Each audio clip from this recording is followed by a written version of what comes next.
Hey there, www.andrewmarkmusic.com. This one is on spiritual gnosis and an inquiry about what happened in 4th century Rome compared to spiritual inquiry throughout at least 4,000 years of Vedic Indian research into the nature of life, man, God on earth. I will argue in this video that what happened in Rome was entirely wrong, and the model for inquiry about the nature of reality should be based on the Vedic ideas, where, for example, those who believe in the Shankara school do not criminalize those who believe in the Shamka school. Sankhya. I'm not sure how you pronounce it. Please forgive my bad pronunciation. So that's the gist of this video and the point. Basically, what happened in Rome is they outlawed inquiry into the nature of reality. They made it illegal to have dissenting opinions about, or dissenting, very strong held personal beliefs about the nature of reality that contradicted the view that was put out there by the state church in Rome. And in my opinion, this led to the Dark Ages, 1,000 years of knowledge being withheld from the general public. It led to violence. Many people's lives in those centuries were destroyed, or they were disposed of, the Marcionites especially, who believed that Christ was an angelic type of being who showed up on earth as a fully formed adult in 29 AD. He was not Jewish, and he was not endorsing the Torah. That's just one example of one view that was made illegal in those times, and it very well, from our perspective today, be the correct view, but it was made illegal, and many sects were made illegal. The Gnostic sects were made illegal. All the pagan churches and belief systems were made illegal. Their temples basically either destroyed and or robbed of their values. The economic situation that Constantine found himself in led to sort of like the theft of the pagan temples so that he could continue to finance imperial ambitions. But again, my point is, especially how it intersects with what's happening on Earth today with Project 2025 and that. I call it Constantine 33.0, wash, rinse, repeat, just a whole host of very bad ideas. They basically want to criminalize anybody that holds other opinions and then, or maybe not opinions, strongly held spiritual views. And if you don't agree with their strongly held spiritual view, they want to criminalize you. So if I have a very strongly held spiritual views that opposes what Project 2025 wants, they want to be able to criminalize me and silence me, do all kinds of nasty things to me, probably rob any wealth I have and steal it, put me in jail, or, the ultimate outcome of this bad idea was the Inquisitions, where countless people's lives were lost based on what I consider ignorance. So what I'm arguing for here is sort of like, if we think of the 4,000 years of Indian tradition as a type of secularism when it comes to inquiry, they did not outlaw inquiry. They allowed intense, detailed debates within their society, and maybe there was some good-natured, back and forth. Maybe even some of it was hostile to a certain degree, but it was never outlawed. Aveda Vedanta did not outlaw Dveda Vedanta. You know, the non-dual schools didn't make it illegal to believe in, you know, Madhvacharya's school of spiritual inquiry.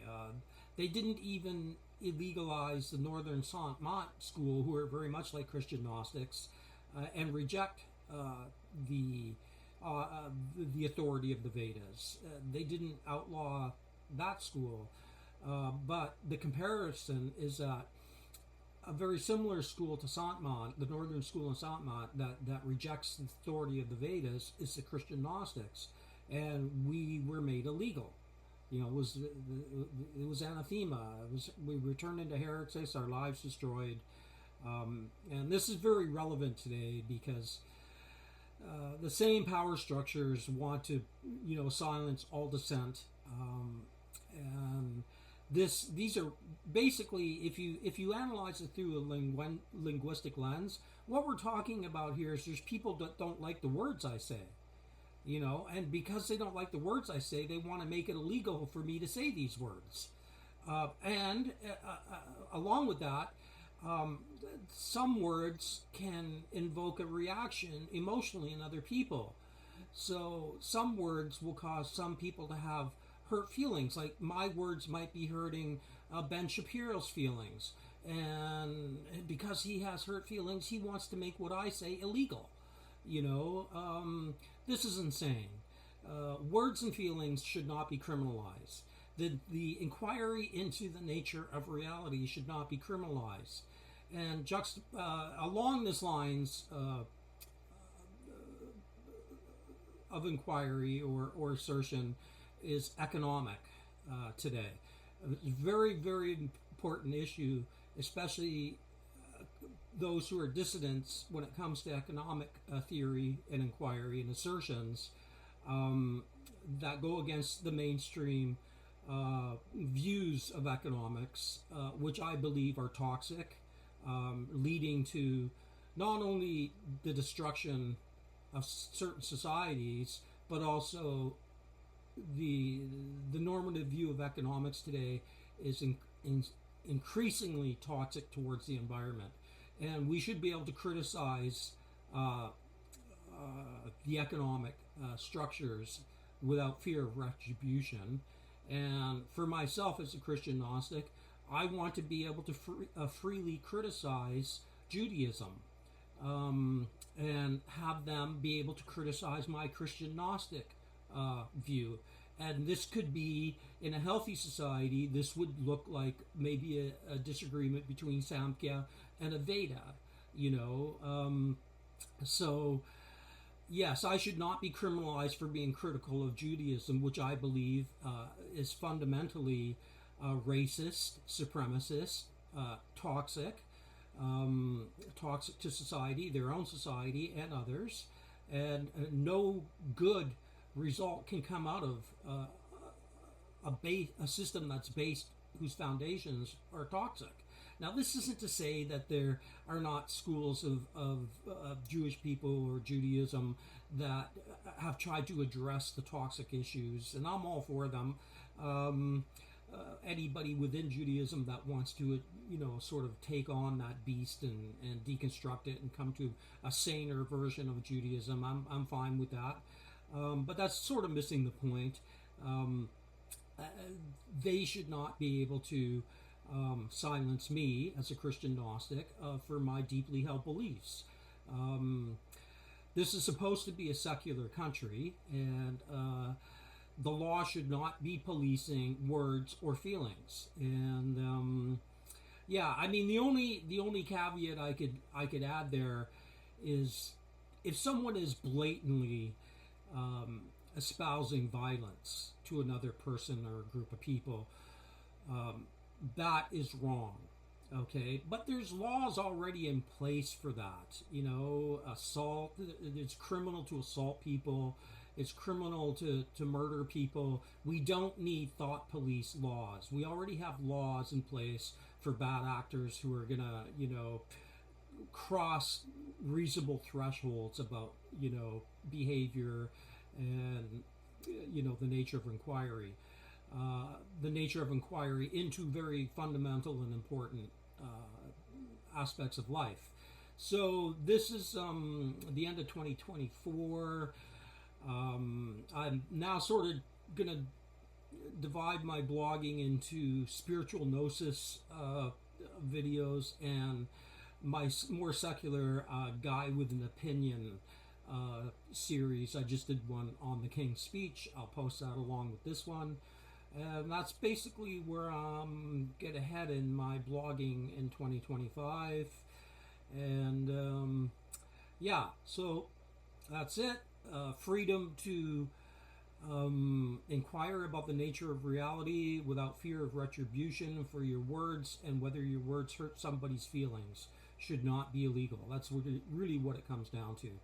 And criticizing economics models that are destroying the environment and society should not be made illegal. It should not be illegal to criticize the current economic model.